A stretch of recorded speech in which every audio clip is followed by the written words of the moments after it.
नमस्कार सभी को। पिछले वीडियो में हमने आपको प्राकृतिक संख्याओं के बारे में बताया था और उनके गुण के बारे में बताया था।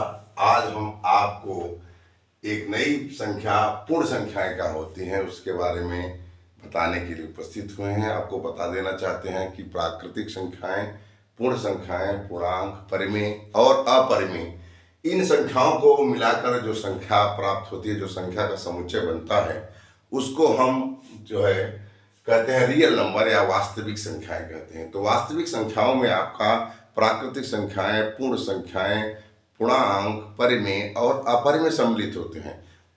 जो वास्तविक संख्या है उसका कोई अपना अस्तित्व अलग से नहीं होता है। इन पांचों जो मैंने संख्याओं का नाम बताया, इसमें से कोई भी संख्या अगर होगी कहीं तो वह जो है वास्तविक संख्या हो सकती है।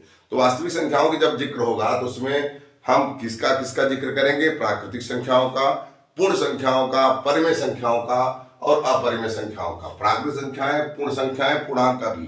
प्राकृतिक संख्याएं, पूर्ण संख्याएं, पूर्णांक, परिमेय और अपरिमेय, ये जो पांच संख्याएं होती हैं, पांचों संख्याओं को संयुक्त रूप से मिलाकर जो संख्याओं का समुच्चय बनता है उसी को हम वास्तविक संख्याएं कहते हैं। तो हम आपको वास्तविक संख्याओं के बारे में जानकारी प्रदान करने के लिए अग्रसर हैं।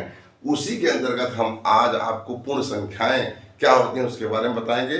प्राकृतिक संख्याओं का वीडियो हम पिछले बार एपिसोड में दिए हुए हैं। आप प्राकृतिक संख्याओं और उसके गुण को जा करके हमारे वीडियो में देख सकते हैं और वहां से पढ़ सकते हैं, जान सकते हैं। तो यहाँ देखिए पूर्ण संख्याएं क्या होती हैं। अगर प्राकृतिक संख्याओं के समुच्चय में शून्य को सम्मिलित कर लिया जाए तो जो संख्याओं का समुच्चय प्राप्त होता है उसको हम जो है पूर्ण संख्याएं कहते हैं। शून्य, 1, 2, 3, 4, 5 से लेकर अनंत तक जो संख्याएं प्राप्त होती हैं उन्हीं को हम पूर्ण संख्याएं कहते हैं। अपूर्ण संख्याओं के गुण बिल्कुल वही हैं जो प्राकृतिक संख्याओं के गुण है। थोड़ा सा अंतर है कि यहाँ पे जो है शून्य जो है वो सबसे छोटी पूर्ण संख्या होती है और प्रत्येक पूर्ण संख्या का एक अनुवर्ती होता है, प्रत्येक पूर्ण संख्या का एक पूर्ववर्ती भी होता है। तो देखिए शून्य क्या है? सबसे छोटी प्राकृतिक संख्या। इससे छोटी कोई प्राकृतिक संख्या नहीं है। अगर उससे छोटी कोई प्राकृतिक संख्या होती जिसके बाएं ओर लिखी जाती पूर्ण संख्या। इससे छोटी पूर्ण संख्या के बारे में बात कर रहे हैं, सॉरी, प्राकृतिक संख्या नहीं। शून्य जो है सबसे छोटी पूर्ण संख्या है और शून्य से छोटी और कोई पूर्ण संख्या नहीं होती है।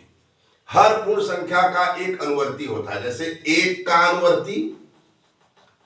का अनुवर्ती होगा आपका एक प्लस, इसको लिखते हैं और इसको कहते हैं 2। फिर दो का अनुवर्ती क्या होगा? 2 के अनुवर्ती को हम 2+ लिखते हैं। ऐसे लिखने की प्रथा है। इसको हम 2 का अनुवर्ती हो जाएगा 3। इसी प्रकार से 3 का अनुवर्ती 4, 4 का अनुवर्ती 5, 5 का अनुवर्ती 6।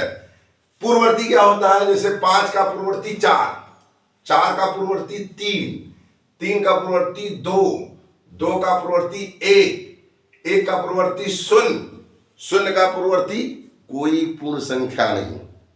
जब शून्य की पूर्ववर्ती कोई पूर्ण संख्या नहीं हुई तो गणितज्ञों के मन में विचार आया कि वास्तव में शून्य के पहले कौन सी पूर्ण संख्या आएगी या कौन सी संख्याएं प्राप्त होंगी। तो इसी की खोज में पूर्णांक की खोज हुई है, इसी के संदर्भ में। तो हम पूर्णांक के बारे में आपको अगले वीडियो में आपको बताएंगे। तो ये आप इसके गुण को अच्छे समझिए कि शून्य जो है सबसे छोटी पूर्ण संख्या, हर पूर्ण संख्या का एक अनुवर्ती, हर पूर्ण संख्या का एक पूर्ववर्ती। जैसे 5 का पूर्ववर्ती क्या होता है? 5 माइनस लिखने की प्रथा है और इसको लिखते हैं 4। 4 का पूर्ववर्ती क्या होगा? 4 का पूर्ववर्ती 4 माइनस इसको लिखते हैं इसको 3। इसी प्रकार से 3 का पूर्ववर्ती 2, 2 का पूर्ववर्ती 1, 1 का पूर्ववर्ती 0 और 0 के पूर्ववर्ती कोई भी पूर्ण संख्या नहीं होती है। अर्थात 0 सबसे छोटी पूर्ण संख्या होती है। आशा है आप लोग पूर्ण संख्या के बारे में अच्छे से जान गए होंगे। अगर आपको हमारी यह वीडियो उपयोगी लगी तो आप हमारे चैनल से जुड़िए। ज़्यादा से ज़्यादा चैनल को हमारे सब्सक्राइब, लाइक और शेयर कीजिए। अगले वीडियो में हम आप लोगों के सामने पूर्णांक की परिभाषा को लेकर उपस्थित होंगे। पूर्णांक क्या होते हैं उसके बारे में बताएंगे। तब तक के लिए नमस्कार।